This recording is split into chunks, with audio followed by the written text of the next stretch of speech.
base sa inilabas na country classifications ng World Bank, nananatili ang Pilipinas sa kategoryang lower middle income. Ito'y sa kabila ng target na maging upper middle income ang Pilipinas ngayong taong ito. What does the palace have to say about this at ano kaya ang naging pagkukulang at bakit ganito naging resulta? Okay, inaamin po natin sa ngayon ay hindi pa po natin natutulay ang papunta sa upper middle income status. Pero maganda naman po ang nagiging progreso ng ekonomiya dahil sa gumagandang gross national income per capita simula 2024. Pero muli, pag-iibayuhin pa rin po ng pamahalaan para po kung ano man ang ating ninanais ng Pangulo para po sa ating ekonomiya at para sa taong bayan, pipilitin po natin itong maabot.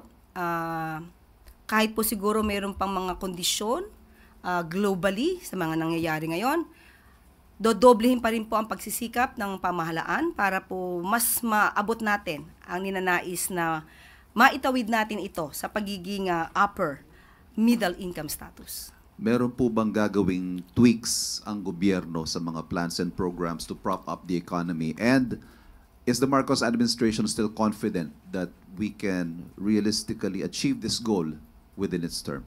Yes. Lagi pong positibo ang Pangulo, pati ang economic team, pati ang buong administrasyon. So, kakayanin natin yan. Yung tweaks po, if any, what can you tell us about what the government aims to do to achieve this? Kakusapin po natin, in particular, economic team, para po mabigay natin sa inyo ang detalye patungkol dyan. Related naman do sa tanong ni Pia, tungkol sa pagsususpindi ng klase. Sa isang banda, of course, nais po ng mga lokal na pamahalaan na maging ligtas sa mga mag-aaral. Pero sa kabilang banda, meron ho tayong education crisis. And sometimes you get concerns na bakit maya't maya naman walang pasok, konting ulan, walang pasok, mainit, walang pasok. One day out of school is one day less of learning.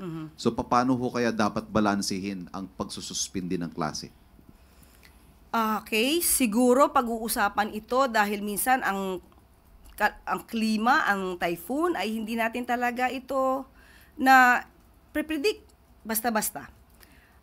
Siguro dapat makausap din natin ang DepEd kung if ever magkakaroon ng no classes, magkaroon din muli ng online classes on that particular day.